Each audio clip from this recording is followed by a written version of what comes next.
ನಮಗೆ ಕನ್ಫ್ಯೂಷನ್ಸ್ ಇದೆ ತುಂಬ ಜನಕ್ಕೆ. ಅಂದರೆ ನಮ್ಮ ಹಿಂದಿನ ಕಾಲದವರೆಲ್ಲ ನೀವು ಹೇಳಿರೋ ರೀತಿಯಾದಂಥ ಒಂದು ಆಹಾರ ಪದ್ಧತಿಯನ್ನು ಬೆಳೆಸ್ಕೊಂಡು ಬಂದಿದ್ರು. ಈಗ ಮಾಡರ್ನೈಸೇಷನ್ ಅಂತ ಅಂದ್ಕೊಂಡು ಪದ್ಧತಿ ಬದಲಾಯಿಸ್ಕೊಂಡ್ಬಿಟ್ಟಿದ್ದೀವಿ. ಅಂದರೆ ಬ್ರೆಡ್ ತಿಂತೀವಿ ಬೆಳಗ್ಗೆ, ಉಪ್ಪಿಟ್ಟು ಅವಲಕ್ಕಿ ಇದೆಲ್ಲ ಬೋರ್ ಅಂತ ಹೇಳ್ತಾರೆ, ತಿಂತೀವಿ. ಸೊ ಯಾವ ರೀತಿಯಾದಂಥ ಊಟ ಮಾಡಬೇಕು, ಯಾವ ರೀತಿ ಬೆಳಗ್ಗೆ ಏನು ತಿನ್ನಬೇಕು, ಮಧ್ಯಾಹ್ನ ಏನು ತಿನ್ನಬೇಕು ಅನ್ನೋ ಕನ್ಫ್ಯೂಷನ್ ಇರುತ್ತೆ. ಸೊ ಇದಕ್ಕೆ ಏನು ಹೇಳ್ತೀರಾ? ಓಕೆ, ಸೊ ಬರೋಕ್ಕಿಂತ ಮುಂಚೆ ನಾವು ಇದನ್ನ ಕನ್ಕ್ಲೂಡ್ ಮಾಡೋಣ. ಏನಪ್ಪಾ ಅಂದ್ರೆ ಇದು 50%, 25% ನಮಗೆ ಫಸ್ಟ್ ಕ್ಲಾರಿಟಿ ಸಿಗಬೇಕು. ಸೊ ನಾವು ಎಷ್ಟೋ ಸಲ ಏನು ಮಾಡ್ತೀವಿ ಅಂದ್ರೆ ಜಾಸ್ತಿ ತಿಂತೀವಿ, ನಮ್ಗೆ ಇಷ್ಟ ಆಗಿದ್ದನ್ನ ಜಾಸ್ತಿ ತಿನ್ಬಿಡ್ತೀವಿ. ಇವಾಗ ಒಂದು ಸ್ವೀಟ್, ನಿಮ್ಗೆ ಸ್ವೀಟ್ ಇಷ್ಟನಾ? ನನಗೆ ತುಂಬಾ ಇಷ್ಟ ಸ್ವೀಟ್ ಆಕ್ಚುಲಿ. ಸೊ ಇವಾಗ ಒಂದು ಗುಲಾಬ್ ಜಾಮೂನ್ ತಿಂದ್ರೆ ನಿಮಗೆ 300 ಕ್ಯಾಲೋರೀಸ್ ಬರೀ ಒಂದು ಗುಲಾಬ್ ಜಾಮೂನ್ ಅಲ್ಲಿ ಇರುತ್ತೆ. ಸೊ ನಮ್ಮ ದೇಹಕ್ಕೆ ಎಷ್ಟು ಕ್ಯಾಲೋರೀಸ್ ಬೇಕು ದಿನಕ್ಕೆ ಅನ್ನೋದನ್ನ ನಮಗೆ ಕ್ಯಾಲ್ಕುಲೇಷನ್ ಗೊತ್ತಾಗಬೇಕು ಫಸ್ಟ್. ಅಂದರೆ ಇಫ್ ಯು ಆರ್ ಒಂದು 60 kg, ಅಪ್ರಾಕ್ಸಿಮೇಟ್ಲಿ 60 to 70 kgs ಇದ್ರೆ ನಿಮಗೆ ಅಪ್ರಾಕ್ಸಿಮೇಟ್ಲಿ 1,500, 1,500 2,000 ಕ್ಯಾಲೋರೀಸ್ ಒಳಗಡೆ ಹೋಗಬೇಕು. ಇದು ಲೆಕ್ಕಾಚಾರ. ಸೊ ಅದಕ್ಕೆ ಮ್ಯಾನೇಜ್ಮೆಂಟಲ್ಲಿ ಹೇಳ್ತಾರೆ, if you can't measure then you can't manage. So ನಿಮಗೆ ಈ ಮೆಷರ್ಮೆಂಟ್ಸ್ ತಿಳ್ಕೊಂಡ್ಬಿಟ್ರೆ ನಾವು ಆ್ಯಕ್ಚುಲಿ ಈ ಆಹಾರದ ಬಗ್ಗೆ ಸ್ವಲ್ಪ ಸ್ಟಡಿ ಮಾಡಬೇಕು. ಫಸ್ಟ್ ಆಫ್ ಆಲ್ ನಮ್ಗೆ ಸ್ವಲ್ಪ ನಾಲೆಡ್ಜ್, ಜ್ಞಾನ ಬೆಳೆಸ್ಕೋಬೇಕು ಈ ಆಹಾರದ ಬಗ್ಗೆ. ನಮ್ಗೇನು ಆತ್ಮ ಸಾಕ್ಷಾತ್ಕಾರ ಜ್ಞಾನ, ಭಗವದ್ಗೀತಾ ಅದು next level. But first of all ಜೀವನದಲ್ಲಿ ಜೀವನ ಮಾಡ್ಬೇಕಂದ್ರೆ ಆರೋಗ್ಯ ಬೇಕು. ಈ ಆರೋಗ್ಯನ ಬೆಳೆಸ್ಕೊಳ್ಳೋಕೆ ಅಟ್ಲೀಸ್ಟ್ ಆರೋಗ್ಯದ ಬಗ್ಗೆ ಸ್ವಲ್ಪ ತಕ್ಕ ಮಟ್ಟಿಗೆ ಜ್ಞಾನ ಬೆಳೆಸ್ಕೊಳ್ಳೋದ್ರಲ್ಲಿ ಡೆಫಿನೆಟ್ಲಿ ತಪ್ಪಿಲ್ಲ. ಅದು ಮಾಡೋದ್ರಿಂದ ನಮ್ಗೆ ಉಪಯೋಗ ಕೂಡ. ಸೊ ಯಾವಾಗ ನಮ್ಗೆ ಇವಾಗ ನೀವು 2 ಚಪಾತಿ, ಒಂದಿಷ್ಟು ಅನ್ನ, ಹಾಫ್ ಕಪ್ ಅನ್ನ, 1-2 ಥರ ಪಲ್ಯ ತಿಂದರೆ ಎಷ್ಟು ಕ್ಯಾಲೋರೀಸ್ ಬರೋದು ಅನ್ನೋದು ನಿಮ್ಗೆ ಗೊತ್ತಿರಬೇಕು. ಒಂದು ಸ್ವೀಟ್, ಈಗ ಗುಲಾಬ್ ಜಾಮೂನ್ ನಾನು ಹೇಳಿದ್ನಲ್ಲ 300 ಕ್ಯಾಲೋರಿ ಅಂದರೆ ನೀವು 3 ಗುಲಾಬ್ ಜಾಮೂನ್ ತಿಂದರೆ ಪೂರ ದಿನ ಊಟ ಮಾಡಬಾರ್ದು, ಗೊತ್ತಾ ನಿಮಗೆ? ನಾವೇನು ಮಾಡ್ತೀವಿ, ಊಟದ ಜೊತೆಗೆ 4 ಗುಲಾಬ್ ಜಾಮೂನ್ ಹೊಡಿತೀವಿ. ಸೊ ಅದು ಮಾಡೋದ್ರಿಂದ ನಮಗೆ ಕ್ಯಾಲೋರೀಸ್ ಜಾಸ್ತಿ ಆಗ್ತಾ ಹೋಗುತ್ತೆ ದೇಹಕ್ಕೆ. ಕೊನೆಗೆ ನೀವು 2,000 ಕ್ಯಾಲೋರಿ ಒಳಗಡೆ ಹೋದರೆ 1,000 ಕ್ಯಾಲೋರಿ ಬರ್ನ್ ಮಾಡಬೇಕು. ಹೇಗೆ? ವಾಕಿಂಗ್ ಆಗಲಿ, ಕಾರ್ಡಿಯೋ ಅಂತ ಏನು ಹೇಳ್ತೀವಿ, walking, jumping, skipping, running. So ಇದೆಲ್ಲ ಟ್ರೆಡ್ಮಿಲ್ ಎಲ್ಲ ಮಾಡ್ತಾರಲ್ಲ, ಇದೆಲ್ಲ ಫಾರ್ ವೆಯ್ಟ್ ಲಾಸ್. ಸೊ ಈ ವರ್ಕೌಟ್ ಮಾಡಿಲ್ಲ ಅಂದ್ರೆ 1,000 ಕ್ಯಾಲೋರೀಸ್ ಬರ್ನ್ ಆಗಿಲ್ಲ ಅಂದ್ರೆ ಆ ಬರ್ನ್ ಆಗದೆ ಇರೋ ಕ್ಯಾಲೋರೀಸ್ ಎಲ್ಲಿ ಸೇರ್ತಾ ಇದೆ? ದೇಹದೊಳಗಡೆ ಸೇರ್ತಾ ಇದೆ, ಅಕ್ಯುಮುಲೇಟ್ ಆಗ್ತಾ ಹೋಗ್ತಾ ಇದೆ.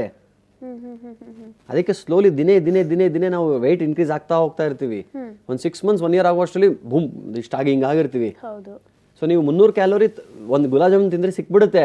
ಆ 300 ಕ್ಯಾಲೋರಿನ ಬರ್ನ್ ಮಾಡ್ಬೇಕಂದ್ರೆ ಎಷ್ಟು ಶ್ರಮ ಇದೆ ಅದರಲ್ಲಿ.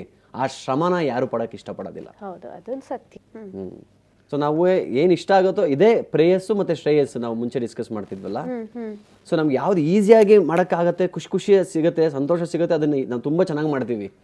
ಆದ್ರೆ ಅದರ ಪರಿಣಾಮ ಒಳ್ಳೇದ ಕೆಟ್ಟದ ಅದ್ರ ಬಗ್ಗೆ ಯೋಚನೆನೂ ಕೂಡ ಮಾಡಲ್ಲ. ನನ್ನ ಸ್ನೇಹಿತರು ಎಲ್ಲರೂ ಮಿಡಲ್ ಏಜ್ ಕ್ರೈಸಿಸ್ ಅಲ್ಲಿ ಇದೀವಿ ಇವಾಗ ನಾವೆಲ್ಲ. ಎಲ್ಲರೂ most of my friends they are overweight. ಎಲ್ಲರೂ ಓವರ್ ವೆಯ್ಟ್. ಆಮೇಲೆ ಏನಕ್ಕೆ ಅಂದ್ರೆ ಸೇಮ್ ರೀಸನ್. ಎಲ್ಲ ಫ್ಯಾಮಿಲಿ ಜೊತೆ ಸಿಗೋದೇ ಟೈಮ್, ರಾತ್ರಿ 9:30 10 ಗಂಟೆಗೆ ಮನೆಗೆ ಬರ್ತಾರೆ, 10:30 11 ಗಂಟೆ ಊಟ, ಹೆವಿ ಊಟ, ಇಮಿಡಿಯೇಟ್ ಆಗಿ ಮಲ್ಕೋತಾರೆ. ಸೊ ಅದು ದೇಹಕ್ಕೆ ನೀವು ಊಟ ಮಾಡಿದ್ಮೇಲೆ ಸ್ವಲ್ಪ ಟೈಮ್ ಬೇಕು ಅದು ಡೈಜೆಸ್ಟ್ ಮಾಡಕ್ಕೆ. ಸೊ ಮಿಕ್ಸಿ ಸ್ವಿಚ್ ಆನ್ ಮಾಡಲ್ಲ ಅಂದ್ರೆ ಬರೀ ಹಾಕಿಟ್ಟಿದ್ರೆ ಅದು ಹಂಗೇ ಇರುತ್ತೆ. ಅದು ಎನರ್ಜಿ. ಆಕ್ಚುಲಿ ಸ್ಪೀಕಿಂಗ್ ಆಯುರ್ವೇದದ ಪ್ರಕಾರ ಸೂರ್ಯ ಅಸ್ತ ಆದ್ಮೇಲೆ ನೀವೇನೇ ತಿಂದ್ರೂ ಅದು ಪ್ರಯೋಜನನೇ ಇಲ್ಲ. ಅದರಿಂದ ನಮ್ಗೆ ಏನು ಸಿಗಲ್ಲ. ರಾತ್ರಿ 6:30 7 ಗಂಟೆ ಮೇಲೆ ನೀವೇನೇ ತಿಂದ್ರೂ ಅದು ನಮಗೆ ಫುಲ್ ದಕ್ಕಲ್ಲ. ಸೊ ಅದಕ್ಕೆ ನಾನು ಉದಾಹರಣೆ ಯಾವಾಗಲೂ ಏನು ಕೊಡ್ತೀನಿ ಅಂದರೆ, ಒಂದು ಸಿಂಪಲ್ ಮ್ಯಾಥಮೆಟಿಕ್ಸ್ ಕ್ವೆಶ್ಚನ್ ನಿಮಗೆ. ಇವಾಗ ನಿಮಗೆ 1 ಚಪಾತಿ ತಿಂದರೆ 1 ಎನರ್ಜಿ ಬರುತ್ತೆ. ಎಷ್ಟು? 1 ಚಪಾತಿ ತಿಂದರೆ 1 ಎನರ್ಜಿ ಬರುತ್ತೆ. ಇವಾಗ ನೀವು 4 ಚಪಾತಿ ತಿಂದರೆ ಎಷ್ಟು ಎನರ್ಜಿ ಬರುತ್ತೆ 4 ಅಂತ ಎಲ್ಲರೂ ಹೇಳ್ತಾರೆ. ಬಟ್ ಅದು ತಪ್ಪು. ಹೇಗೆ ಸರ್? ಸೊ ನಾವು 4 ಚಪಾತಿ ತಿಂದರೆ 4 ಎನರ್ಜಿ ಬರಲ್ಲ. ನಾವು ಎಷ್ಟು ಡೈಜೆಸ್ಟ್ ಮಾಡ್ತೀವಲ್ಲ ಅಷ್ಟು ಎನರ್ಜಿ ಬರುತ್ತೆ. ಸೊ ನಾವು 4 ಚಪಾತಿ ತಿನ್ಬೋದು, ತಿಂದಿರೋ 4 ಚಪಾತಿ, ಡೈಜೆಸ್ಟ್ ಆಗಿರೋದೆಷ್ಟು? 2 ಚಪಾತಿ. ಸೊ ಗೊತ್ತಾಯ್ತಲ್ಲ?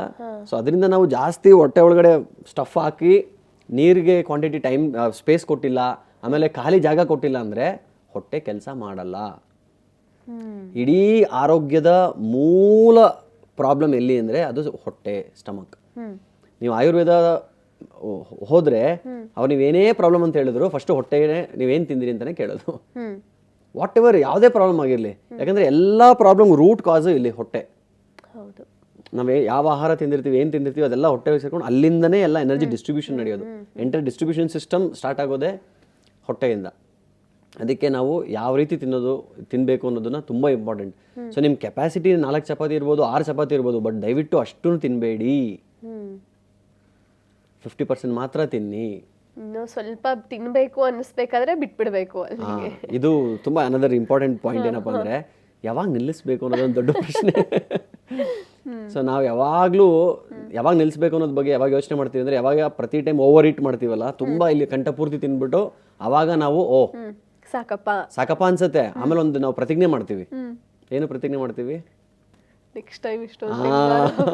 ಪ್ರತಿ ಟೈಮ್ ನಾವು ಕಂಠಪೂರ್ತಿ ತಿಂದಾಗ ಸುಸ್ತಾಗುತ್ತೆ, ಎದ್ದೇಳಕ್ಕಾಗಲ್ಲ. ಅವಾಗ ಒಂದು ಪ್ರತಿಜ್ಞೆ ಮಾಡ್ತೀವಿ, ಪ್ರತಿಯೊಬ್ಬರು ಮಾಡ್ತೀವಿ ಇದನ್ನ. ನೆಕ್ಸ್ಟ್ ಟೈಮ್ ನೀವು ಮೃಷ್ಟಾನ್ನ ಭೋಜನ ಕೊಟ್ರು ನಾನು ಕಂಠಪೂರ್ತಿ ತಿನ್ನಲ್ಲ ಅಂತ ಪ್ರತಿಜ್ಞೆ, ಆಯ್ತಾ? ಆಮೇಲೆ ಸ್ವಲ್ಪ ದಿನ ಆದ್ಮೇಲೆ ಮತ್ತೆ ಒಂದು ಒಳ್ಳೆ ಪಾರ್ಟಿ ಸಿಕ್ಕಿದಾಗ ಮತ್ತೆ ತಿಂತೀವಿ, ಮತ್ತೆ ಕಂಠಪೂರ್ತಿ ತಿಂದು ಮತ್ತೆ ಸೇಮ್ ಪ್ರತಿಜ್ಞೆ ಮಾಡ್ತೀವಿ. ಅದಕ್ಕೆ ಪ್ರಶ್ನೆ ಎಷ್ಟು ಜನ ಕೇಳ್ತಾರೆ, ಯಾವಾಗ ನಿಲ್ಲಿಸ್ಬೇಕು ಅಂತ. ಯಾವಾಗ ನಮಗೆ ನೀವು 2 ಚಪಾತಿ ತಿಂತಿರ್ತೀರಾ, 3 ಚಪಾತಿ ತಿಂತೀರಾ, 4ನೇ ಚಪಾತಿ ತಿನ್ಲಾ ಬೇಡವಾ ಅಂತ ನಿಮಗೆ ಒಂದು ಕ್ವಶನ್ ಮಾರ್ಕ್ ಬರುತ್ತೆ ಅಲ್ವಾ? ಇನ್ನೊಂದು ಜಾಮೂನ್ ತಿನ್ಲಾ ಬೇಡವಾ ಅಂತ ಒಂದು ಪ್ರಶ್ನೆ ಬರುತ್ತೆ. ಆವಾಗ ಆ ಡೈಲಮಾ ಅಂತೀವಿ ಅದನ್ನ, ಆ ಒಂದು ದ್ವಂದ್ವ ಯಾವಾಗ ಬರುತ್ತೆ, ಆವಾಗ ತಿನ್ನಬಾರ್ದು. Very strict. ಇದೊಂದು ಫಾರ್ಮುಲಾ ಆ್ಯಕ್ಚುಲಿ. ಯಾವಾಗ ನಮಗೆ ನಾವು ಊಟ ಮಾಡಬೇಕಾದ್ರೆ, ತಿಂಡಿ ಏನಾದರೂ ತಿನ್ನಬೇಕಾದ್ರೆ ನಮಗೆ ಒಂದು ದ್ವಂದ್ವತೆ ಬರುತ್ತೆ. ನೆಕ್ಸ್ಟ್ ಇನ್ನೊಂದು ಚಪಾತಿ ತಿನ್ಲಾ ಬೇಡವಾ ಅಂತ ಪ್ರಶ್ನೆ ಬಂದಾಗ ತಿನ್ನಬೇಡಿ, ಆಯಿತಾ? ಆಮೇಲೆ ನಮ್ಮ ದಿನಶೈಲಿಯಲ್ಲಿ ನಮಗೆ ಪ್ರಕೃತಿಯ ಕರೆ, ನೇಚರ್ ಕಾಲ್ ಬರುತ್ತೆ. ಅಲ್ಲೂ ದ್ವಂದ್ವತೆ ಬರುತ್ತೆ, ಸಿಗ್ನಲ್ ಬರುತ್ತೆ, ಹೋಗ್ಲಾ ಬೇಡವಾ, ಅಯ್ಯೋ ಇದೊಂದು ಸ್ವಲ್ಪ ಹೊತ್ತು ವೆಯ್ಟ್ ಮಾಡೋಣ. ನಿಮ್ಗೆ ಯಾವಾಗ ಪ್ರಕೃತಿಯ ಕರೆ ಬಂದಾಗ ದ್ವಂದ್ವತೆ ಇರುತ್ತಲ್ಲ, ಆವಾಗ ಇಮ್ಮಿಡಿಯೇಟಾಗಿ attend to it. You must attend. So ಇದೆರಡು ಫಾರ್ಮುಲಾ ನಾವು ಅರ್ಥ ಮಾಡ್ಕೊಂಡ್ರೆ ಎಷ್ಟೋ ಸಮಸ್ಯೆಗಳಿಂದ ನಾವು ಪಾರಾಗ್ಬೋದು. ಸೊ ಇದು ತುಂಬ ಕನ್ಫ್ಯೂಷನ್ ಎಲ್ಲರಿಗೂ. ಇನ್ನೊಂದು ತಿನ್ನಬಾರ್ದಾ, ಕಂಟಿನ್ಯೂ ಮಾಡಬಾರ್ದಾ ಅನ್ನೋ ಡೌಟ್ ಬಂದ ತಕ್ಷಣ stop it. So same with ಪ್ರಕೃತಿಯ ಕರೆ ಬಂದಾಗ immediately do it. So don't delay. ಅದನ್ನ ನಾವು ಡಿಲೇ ಮಾಡಬಾರ್ದು. ಸೊ ಇದು ನಾವು ತಿಳ್ಕೊಬೇಕಾಗಿರುವಂಥ ಇಂಪಾರ್ಟೆಂಟ್ ಪಾಯಿಂಟ್. ಸರ್, ನೀವು ಹೇಳಿದ್ರಿ ಆಹಾರ ಅಂದರೆ ಊಟ ಮಾಡ್ಬೇಕಾದ್ರೆ ಆಸೆ ಆದರೂ ಬಿಟ್ಬಿಡಬೇಕು ಅಂತ ಹೇಳಿಬಿಟ್ಟು, ಅಲ್ಲಿ ಜಾಮೂನ್ ಕಣ್ಣಿಗೆ ಕಾಣಿಸ್ತಾ ಇರುತ್ತೆ, ತಿನ್ನಬೇಕು ಅಂತ ಅನ್ನಿಸ್ತಾ ಇರುತ್ತೆ, ಆದರೆ ಇಲ್ಲ ಕ್ಯಾಲೋರೀಸ್ ಜಾಸ್ತಿ ಇರುತ್ತೆ ಅಂತ ನಾವು ಸ್ಟಾಪ್ ಮಾಡ್ತೀವಿ. ಆದರೆ ಈ ಆಸೆನ ಕಂಟ್ರೋಲ್ ಮಾಡ್ಕೊಳ್ಳೋದಿದೆಯಲ್ಲ, ಇಟ್ಸ್ ವೆರಿ ಡಿಫಿಕಲ್ಟ್. ಸೊ ಹೇಗೆ ಇದನ್ನು ಕಂಟ್ರೋಲ್ ಮಾಡ್ಕೋಬೇಕು? ಸೊ ಇದಕ್ಕೆ ನಿಮಗೆ DVG ಗೊತ್ತಿದ್ದಾರಲ್ಲ, DVG ಅವರು ಒಂದು ಅದ್ಭುತವಾದಂಥ ಒಂದು ಕಗ್ಗ ಬರೀತಾರೆ, ಮಂಕುತಿಮ್ಮನ ಕಗ್ಗದಲ್ಲಿ. ಸೊ DVG ಅವರು ಹೇಳ್ತಾರೆ, ಬೇಕು ಬೇಕದು ಬೇಕು ಬೇಕೆದಿನಗಿನ್ನೊಂದು ಬೇಕೆನ್ನುತ್ತ ಬೊಬ್ಬಿಡುತ್ತಲೇ ಘಟನವಿದನು ಏಕೆಂದು ರಚಿಸಿದನೋ ಬೊಮ್ಮನಿ ಬೇಕು ಜಪ ಸಾಕೆಂಬುದೆಂದಿಗಲೋ ಮಂಕುತಿಮ್ಮ. ತುಂಬ ಅದ್ಭುತ. ಏನು ಹೇಳ್ತಾರೆ ಅಂದರೆ, ಬೇಕು ಬೇಕದು ಬೇಕು. ನಮ್ಮ ಮನುಷ್ಯನ ಮನಸ್ಸೇನಂದ್ರೆ ಬೇಕು ಬೇಕು ಬೇಕು ಬೇಕು ಅಂತಿದೆಯಂತೆ. ಏನ್ ಬೇಕು? ಅದು ಬೇಕು, ಇದು ಬೇಕು, ಮತ್ತೊಂದು ಬೇಕು, ಇನ್ನೊಂದು ಬೇಕು, ಬರೀ ಬೇಕು ಬೇಕು ಬೇಕುನೇ. ಬೇಕು ಬೇಕದು ಬೇಕು ಬೇಕಿದನಿಗೆ ಇನ್ನೊಂದು ಬೇಕೆನ್ನುತ್ತಾ ಬೊಬ್ಬಿಡುತ್ತಲೇ ಘಟನವಿದನು. ಈ ಘಟವಾದ ಒಂದು ದೇಹನ ಇಟ್ಕೊಂಡು ಅದು ಬೇಕು, ಇದು ಬೇಕು, ಅದು ಬೇಕು ಅಂತ ಹೇಳ್ತಾ ಇರ್ತೀವಿ. ಏಕೆಂದು ರಚಿಸಿದನೋ ಬೊಮ್ಮನಿ ಬೇಕು ಜಪ. ನಾವೆಲ್ಲ ಜಪ ಮಾಡಬೇಕು, ದೇವ್ರ ಧ್ಯಾನ ಮಾಡಬೇಕು ಅಂತ ಶಾಸ್ತ್ರದಲ್ಲಿ ಹೇಳ್ತಾರೆ. ಅಲ್ಲ, ನಾವು ಮಾಡೋ ಜಪ ಯಾವುದು ಅಂದರೆ ಬೇಕು ಜಪ. ಇದು DVG ಅವರು ತುಂಬಾ ಸೊಗಸಾಗಿ ಈ ವರ್ಡ್ನ ಚೂಸ್ ಮಾಡಿದ್ದಾರೆ. ಸೊ ಏನು ಜಪ ಮಾಡ್ತೀವಿ ನಾವು ದಿನ? ಬೇಕು ಜಪ. ಅದು ಬೇಕು, ಇದು ಬೇಕು, ಬೇಕು ಬೇಕು ಬೇಕು ಬೇಕು ಬೇಕು ಅನ್ನೋ ಜಪ. ಯಾವಾಗಲೂ ಬೇಕು ಬೇಕು ಅಂತಿರ್ತೀಯಲ್ಲ, ಸಾಕೆಂಬುದೆಂದಿಗಲೂ ಮಂಕುತಿಮ್ಮ. ಯಾವಾಗ ಸಾಕು ಅಂತೀಯ? ಸಾಕು ಅನ್ನೋದೇ ಇಲ್ವಲ್ಲ, ಯಾವಾಗಲೂ ಬೇಕು ಅಂತಿರ್ತೀಯಲ್ಲ ಅಂತ DVG ಅವರು ಹೇಳ್ತಾರೆ. ತುಂಬ ಡೀಪ್ ಮೀನಿಂಗ್ ಇದೆ ಆ್ಯಕ್ಚುಲಿ ಈ ಒಂದು ಕಗ್ಗದಲ್ಲಿ. ಸೊ ನಮ್ಮ ಲೈಫಲ್ಲೂ ಕೂಡ ಅಷ್ಟೇ, ಪ್ರತಿಯೊಬ್ಬರೂ ಯಾವಾಗಲೂ ನಾವು ಬೇಕು, ಆಸೆ ಆಸೆ ಆಸೆ ಆಸೆ ದುಃಖಕ್ಕೆ ಮೂಲ, ಅದು ಇದು ಎಷ್ಟೋ ತುಂಬ ಕೇಳಿರ್ತೀವಿ. ಆದರೆ ಅದು ನಾವು ಪ್ರಾಕ್ಟಿಕಲ್ ಜೀವನಕ್ಕೆ ಅಳವಡಿಸ್ಕೊಳ್ಳೋದೇ ತುಂಬ ಕಷ್ಟ ಆಗ್ಬಿಡುತ್ತೆ. ಸೊ ಇಂಥ ಸಿಚುವೇಶನ್, ಅದಕ್ಕೆ ನಾನು ಯಾವಾಗಲೂ ಹೇಳ್ತೀನಿ, ನಮ್ಮ ಇಡೀ ಜೀವನ ಇವಾಗ ಹೇಗಾಗಿದೆ ಅಂದರೆ, ನಾವೆಲ್ಲ ಒಂದು ದೊಡ್ಡ ನೆಟ್ಟಲ್ಲಿ ಸಿಕ್ಕಾಕೊಂಡಿದ್ದೀವಿ. ಆ ನೆಟ್ ಯಾವ್ದು ಗೊತ್ತಾ? ಇಂಟರ್ನೆಟ್. ಸೊ ಆ ಇಂಟರ್ನೆಟ್ನ ನಾವೇನು ಹೇಳ್ತೀವಿ ಅಂದರೆ, ಸೈಂಟಿಫಿಕಲಿ www.com. www ಅಂದರೆ ಏನು ಗೊತ್ತಾ? World wide web. ತುಂಬ ಚೆನ್ನಾಗಿ ಕೊಟ್ಟಿದ್ದಾರೆ. ಇದನ್ನ ನಾವು ಯಾರು ಅರ್ಥನೇ ಮಾಡ್ಕೊಳ್ಳೋಕೆ ಪ್ರಯತ್ನ ಪಡೋಲ್ಲ. ಇದರ ಡೆಫಿನೇಷನ್ ಇಂಟರ್ನೆಟ್, ನೆಟ್. ಅದು ಆ್ಯಕ್ಚುಲಿ ನೆಟ್ ಯಾವಾಗ ಯೂಸ್ ಮಾಡ್ತೀವಿ? ಯಾವ್ದಾದ್ರು ಮೀನ್ ಹಿಡಿಬೇಕಂದ್ರೆ ಅದನ್ನ ಹಿಡಿಬೇಕಂದ್ರೆ ಪ್ರಾಣಿಗಳು ಹಿಡಿಬೇಕಂದ್ರೆ ನೆಟ್ ಯೂಸ್ ಮಾಡ್ತೀವಿ. ಯೂಸ್ ಮಾಡ್ತೀವಿ. ಸೊ ಇಲ್ಲಿ ಇಂಟರ್ನೆಟ್ಟಲ್ಲಿ ಈ ಒಂದು ವರ್ಚುವಲ್ ವರ್ಲ್ಡ್, ನಿಜವಾದ ವರ್ಲ್ಡ್ ಅಲ್ಲ, ಈ ಒಂದು ವರ್ಚುವಲ್ ವರ್ಲ್ಡಲ್ಲಿ ನಮ್ಮನ್ನೆಲ್ಲ ಹಿಡಿದಿಟ್ಟಿರೋದು ಯಾವುದು ಅಂದರೆ ಈ ಇಂಟರ್ನೆಟ್. ಆ ಇಂಟರ್ನೆಟ್ನ ನಾವೇನು ಹೇಳ್ತೀವಿ ಅಂದರೆ www.com. www. ಅದಕ್ಕೆ ನಮ್ಮ ಇಡೀ ಜೀವನ ಈಸ್ ನಥಿಂಗ್ ಬಟ್ www. ಏನಪ್ಪ ಅಂತ ಕೇಳ್ಬೋದು. ಅದು ವರ್ಲ್ಡ್ ವೈಡ್ ವೆಬ್ ಅವ್ರು ಕಂಡುಹಿಡಿರೋದು. ಇದಕ್ಕೆ ನಾನೊಂದು ಕಂಡುಹಿಡಿದಿದ್ದೀನಿ. ಅದೇನಪ್ಪ ಅಂದರೆ want.com. ನಮ್ಮ ಇಡೀ ಜೀವನದಲ್ಲಿ ಯಾರ ಹತ್ತಾದ್ರೂ ಹೋಗಿ ವಾಂಟ್, ಬೇಕು ಬೇಕು ಬೇಕು, want.com ಅಂತ. ನೆಕ್ಸ್ಟ್ ಪ್ರಶ್ನೆ, ಏನು ವಾಂಟ್, ಏನು ಬೇಕು?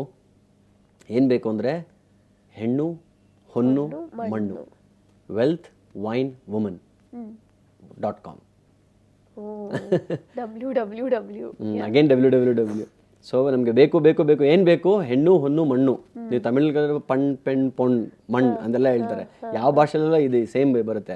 ಇಂಗ್ಲೀಷಲ್ಲಿ wealth, wine, woman www.com. Okay sir, interesting. ಆದರೆ ಇದನ್ನ ಹೆಂಗೆ ಪಡೆಯೋದು ಸರ್?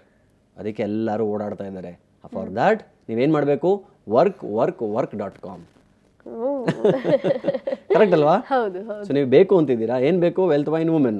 ಅದು ಬೇಕು ಅಂತ ಪಡೆಯಕ್ಕೆ ಏನ್ ಮಾಡಬೇಕು? ಕೆಲಸ ಮಾಡಬೇಕು. work.com. ಸರ್ ಎಷ್ಟು ಕೆಲಸ ಮಾಡ್ತಾ ಇದ್ದೀನಿ, ವೆಲ್ತ್, ವೈನ್, ವುಮೆನ್ ಎಲ್ಲ ಸಿಕ್ಕಿದ್ದಾರೆ, ಬಟ್ ಖುಷಿನೇ ಇಲ್ವಲ್ಲ sir. Tension sir, target, boss ಬೈತಾ ಇದ್ದಾರೆ, ಪ್ರಮೋಷನ್ ಆಗ್ತಿಲ್ಲ. ಅವಾಗ ಏನಾಗುತ್ತೆ ನೆಕ್ಸ್ಟ್? worry.com. ಸೊ ವರ್ಕ್ ಮಾಡಿ ವರಿ, ಚಿಂತೆ.com. ಸೊ ವರಿ ಆದ್ಮೇಲೆ ಮನುಷ್ಯ ಏನ್ ಮಾಡ್ತಾನೆ? weep.com. ಅಳ್ತಾ ಇರ್ತಾನೆ, ಯಾವಾಗ್ಲೂ ಅಳ್ಕೊಂಡು ಕೂತಿರ್ತಾನೆ. ಇದಕ್ಕೆ ಸೊಲ್ಯೂಷನ್ ಏನು? ಸೊಲ್ಯೂಷನ್ ಕೂಡ www.com ಅನ್ನೋದು ನಾನು ಕಂಡುಹಿಡಿದಿದ್ದೀನಿ. ಅದೇನಪ್ಪ ಅಂದ್ರೆ worshipwithoutworry.com. ಸೊ ವರಿ ಇದ್ದೇ ಇರುತ್ತೆ ಜೀವನದಲ್ಲಿ. ಸೊ ಆ ವರಿನ ಸೈಡ್ಗೆ ಹಾಕಿ ಭಗವಂತನ ಧ್ಯಾನ ಮಾಡು. ನೀವು ಯಾವುದೇ ಒಂದು ಧರ್ಮ, ರಿಲಿಜಿಯನ್ ನೀವು you may belong to. So ಅದನ್ನ ಅಲ್ಲಿ ಏನು ಹೇಳ್ಕೊಟ್ಟಿದ್ದಾರೆ, ತಂದೆ ತಾಯಿ ಏನು ಹೇಳ್ಕೊಟ್ಟಿದ್ದಾರೆ? Worship without worry. ಆಮೇಲೆ ಒಳ್ಳೆ ಸಂಘದಲ್ಲಿರು. ಸೊ ಅದಕ್ಕೆ ಇಲ್ಲಿ ಏನಾಗುತ್ತೆ ಅಂದರೆ, ಚಿಂತೆ ಅನ್ನೋದು ಹೇಗಿದೆ ಅಂದರೆ, ಚಿಂತೆ ಮನುಷ್ಯನ ಒಂದು ಪಂಜರದೊಳಗಡೆ ಹಾಕಿ, ಅದೇ ನೆಟ್, ಅಗೇನ್ ಮತ್ತೆ ನೆಟ್ಟೆ. ಸೊ ಈ ನೆಟ್ ಒಳಗಡೆ ಹಾಕಿ ಆ ಮನುಷ್ಯನ ಏನು ಮಾಡೋಕ್ಕೂ ಫ್ರೀಡಮೇ ಕೊಡೋದಿಲ್ಲ. ಅದಕ್ಕೆ ಒಂದು ಅದ್ಭುತವಾದಂಥ ಸೆಂಟೆನ್ಸ್ ಏನಪ್ಪ ಅಂದರೆ, ಚಿಂತೆ ಮತ್ತು ಚಿತೆ ಎರಡು ಸೇಮ್ ಪದ. ಏನು ಡಿಫ್ರೆನ್ಸು? ಚಿಂತೆ ಮತ್ತು ಚಿತೆಗೂ ಬರೀ ಒಂದು ಬಿಂದುವಿನ ಅಂತರ ಮಾತ್ರ ಇದೆ.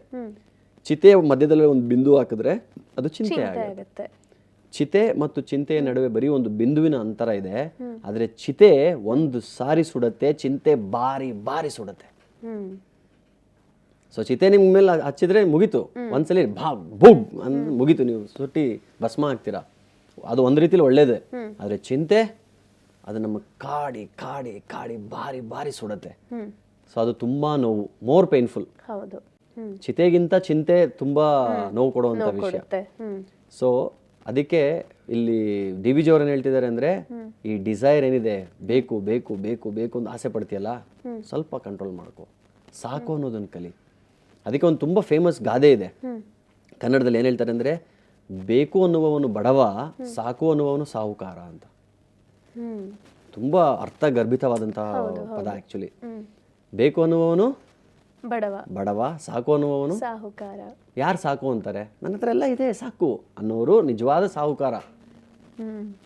ಸೊ ನಾವು ಬೇಕು ಇಂದ ಸಾಕು ಅನ್ನೋ ಒಂದು ಜರ್ನಿಯಲ್ಲಿ, ಆ ಒಂದು ಸಾಕು ಅನ್ನೋ ಡೆಸ್ಟಿನೇಷನ್ನ ಎಷ್ಟು ಬೇಗ ತಲುಪ್ತೀವಲ್ಲ, ಅಷ್ಟು ಬೇಗ ನಾವು ತುಂಬ ಸಂತೋಷವಾಗಿ ಜೀವನದಲ್ಲಿ ಇರ್ತೀವಿ. ಇವಾಗ ಫಾರ್ ಎಕ್ಸಾಂಪಲ್, ಈ ಒಂದು 40,000 ಸಂಪಾದನೆ ಮಾಡ್ತಾ ಇದ್ದೀರಾ ಅನ್ಕೊಳ್ಳಿ. ನೀವು ಎಷ್ಟು ಚಪಾತಿ, ಎಷ್ಟು ಅನ್ನ ತಿಂತೀರಾ? ಎಷ್ಟು ಚಪಾತಿ ತಿಂತೀರಾ? ಇವಾಗ ನೀವು ಎಷ್ಟು ಚಪಾತಿ ತಿಂತೀರಾ? ನಿಮ್ಮ ಕೆಪಾಸಿಟಿ? 2 ಚಪಾತಿ ತಿಂತೀನಿ. 2, ಮ್ಯಾಕ್ಸಿಮಮ್ 3. ಆಯ್ತಾ? ಇವಾಗ ನಿಮ್ಮ ಸ್ಯಾಲರಿ ಜಾಸ್ತಿ ಆಯ್ತು, 50,000ದಿಂದ 1 ಲಕ್ಷ ಆಯ್ತು, ಎಷ್ಟು ಚಪಾತಿ ತಿಂತೀರಾ? ಆಗ್ಲೂ 2ರಿಂದ 3 ಅಷ್ಟೇ ತಿಂತೀನಿ. ಇವಾಗ ನಿಮ್ಮ ಸ್ಯಾಲರಿ 5 ಲಕ್ಷ ಸ್ಯಾಲರಿ, ತಿಂಗಳಿಗೆ 5 ಲಕ್ಷ ಸಂಪಾದನೆ ಮಾಡ್ತಾ ಇದ್ದೀರಾ, ಎಷ್ಟು ಚಪಾತಿ ತಿಂತೀರಾ? ಅಷ್ಟೇ ತಿಂತೀವಿ. ಆದ್ರೆ ಸಾಕು ಅಂತ ಮಾತ್ರ ಹೇಳ್ತಿಲ್ವಲ್ಲ. ಅದು ನಿಜ. ಹೌದು. ಸೊ ನಾವು ತಿನ್ನೋದು ಇಷ್ಟೇ, ಆಸೆ ಅಷ್ಟು, ಆಸೆ ಅನಂತ. ಆದ್ರೆ ನಮಗೆ ಬೇಕಾಗಿರೋದು ನೀಡ್ ಸ್ವಲ್ಪನೇ. ಅದಕ್ಕೆ there is enough for 1 person's need for everyone's ಒಂದು ಇಂಗ್ಲೀಷಲ್ಲಿ ಒಂದು ಅದ್ಭುತವಾದ ಸೇಯಿಂಗ್ ಇದೆ. ಏನು ಹೇಳ್ತಾರೆ ಅಂದರೆ, there is enough for everyone's need in this world, but there is not sufficient for one person's greed. ಒಬ್ಬ ಮನುಷ್ಯನ ಗ್ರೀಡ್ಗೆ, ಲೋಭಕ್ಕೆ ಇಲ್ಲಿ ಸಾಕಷ್ಟು ಇಲ್ಲ ನಮ್ಮ ಹತ್ರ, ಆದರೆ ಎಲ್ಲರ ನೀಡ್ಗೆ ಸಾಕಷ್ಟಿದೆ. ಕರೆಕ್ಟ್. ಇದು ಈ ಒಂದು ಜೀವನದ ಆ ಒಂದು ಸಾರ ಅಂತ ಹೇಳಿದ್ರು ತಪ್ಪಾಗಲ್ಲ. ಖಂಡಿತ ಸರ್, ಸಾಕಷ್ಟು ಮಾಹಿತಿ ತಿಳ್ಕೊಂಡ್ವಿ. ಅಂದರೆ ಆಸೆ ಅನ್ನೋದು ಇದೆಯಲ್ಲ, ಅಂದರೆ ಒಳ್ಳೆ ರೀತಿಯಾದಂಥ ಆಸೆ ಆಗಿದ್ರೆ ಅದು ಉತ್ತಮ, ಅತಿ ಆಸೆ ಆಗಬಾರ್ದು ಅಂತ ಹೇಳ್ತಾರೆ. ಕೆಟ್ಟದಕ್ಕೆ ಆಸೆ ಪಡೋದನ್ನು ಹೇಗೆ ಕಂಟ್ರೋಲ್ ಮಾಡ್ಕೋಬೇಕು ಅನ್ನೋದನ್ನು ತಾವು ಇವತ್ತು ತಿಳಿಸ್ಕೊಟ್ಟಿದ್ದೀರಾ. ಮುಂದಿನ ಸಂಚಿಕೆಯಲ್ಲಿ ಮತ್ತಷ್ಟು ನಾನು ನಿಮ್ಮ ಜೊತೆ ಮಾತಾಡ್ತೇನೆ. ಅಲ್ಲಿವರೆಗೂ ನಮಸ್ಕಾರ. Thank you. ನೋಡಿದ್ರಲ್ಲ ವೀಕ್ಷಕರೇ, ಇಂದಿನ ಕಾರ್ಯಕ್ರಮದಲ್ಲಿ ಆಹಾರ ನಮ್ಮ ದೇಹದಲ್ಲಿ ಹೇಗೆ ಪರಿಣಾಮ ಬೀರುತ್ತೆ, ಹಾಗೆ ಉತ್ತಮವಾದಂಥ ಆಹಾರವನ್ನು ಸೇವಿಸಬೇಕು, ಕೆಟ್ಟ ಆಹಾರ ತಗೋಬೇಕಾದ್ರೆ ಹೇಗೆ ನಮ್ಮ ಮನಸ್ಥಿತಿಯನ್ನು ಕಂಟ್ರೋಲ್ ಆಗಿ ಇಟ್ಕೋಬೇಕು ಅಂತ ತಿಳ್ಕೊಂಡಿದ್ದೀವಿ. ಮುಂದಿನ ಸಂಚಿಕೆಯಲ್ಲಿ ಮತ್ತಷ್ಟು ಮಾಹಿತಿಯೊಂದಿಗೆ ನಾನು ನಿಮ್ಮನ್ನು ಭೇಟಿಯಾಗ್ತೇನೆ. ಅಲ್ಲಿವರೆಗೂ ನಮಸ್ಕಾರ.